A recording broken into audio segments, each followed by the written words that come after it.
નડિયાદમાં ધારાસભ્ય પંકજ દેસાઈએ ખાતમુહૂર્ત કરેલા 2.83 કરોડના 11 રોડ 4 માસમાં જ તૂટી ગયા। નડિયાદ નગરપાલિકાએ માર્ચ 2024માં ₹3.14 કરોડના ખર્ચે 14 રોડ બનાવ્યા હતા। નડિયાદના ધારાસભ્ય પંકજ દેસાઈએ ખાતમુહૂર્ત કરેલા 14 રોડ પૈકી 11 રોડ પર 4 માસમાં જ ગાબડા પડી ગયા છે। પાલિકાએ માર્ગ મકાન વિભાગ ડાકોર પાસેથી રસ્તો બનાવવાનું મટીરિયલ અને શ્રમિકો લઈ પોતાના મોનિટરિંગ હેઠળ રસ્તા બનાવ્યા હતા, ત્યારે 4 માસમાં જ રસ્તાઓ બિસ્માર બનતા પાલિકાએ ઇરાદાપૂર્વક નબળી કામગીરી કરી કોન્ટ્રાક્ટરોને કામ આપવાનો કારસો રચ્યો હોય તેવા આક્ષેપો ઉઠ્યા છે। લોકસભાની ચૂંટણી માટે આદર્શ આચારસંહિતા લાગે તે પહેલાં જ રાજકીય નેતાઓએ મતબેંક સાચવી લેવા તારીખ 11 માર્ચના રોજ નડિયાદ શહેરના 14 રસ્તાની યાદી જાહેર કરી તમામ રસ્તાઓ તાત્કાલિક બનાવી દેવા નિર્ણય લેવાયો હતો। 26 વર્ષથી નડિયાદના ધારાસભ્ય પંકજ દેસાઈ દ્વારા ખાતમુહૂર્ત કરવામાં આવ્યું હતું। માર્ચ મહિનામાં જ રોડની કામગીરી પૂર્ણ કરી દેવામાં આવી હતી।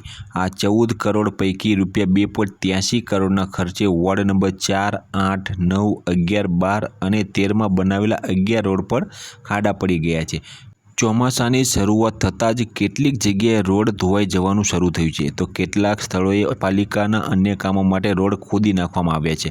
કોન્ટ્રાક્ટરોને હટાવીને નગરપાલિકાએ જાતે જ સીધો ખર્ચ કરીને બનાવેલા રોડમાં 4 મહિનામાં જ ખાડા પડી જતા નગરપાલિકાના વહીવટી અધિકારીઓ અને હોદ્દેદારો દ્વારા ગેરરીતિ આચરવામાં આવી હોવાના આક્ષેપ પણ લાગ્યા છે। આ ઉપરાંત ભવિષ્યમાં મળતિયા કોન્ટ્રાક્ટરોને રસ્તાની મલાઈદાર કામગીરી આપી શકાય તે માટે પાલિકાએ ઇરાદાપૂર્વક નબળી કામગીરી કરી હોવાનું પણ ચર્ચામાં આવ્યું છે। લોકસભાની ચૂંટણીમાં મતબેંક સાચવી લેવા વિકાસના નામે તાબડતોડ રસ્તા બનાવી દેવામાં આવ્યા હતા। હવે સૌથી મોટો સવાલ એ છે કે રોડની નબળી કામગીરી માટે કોણ જવાબદાર?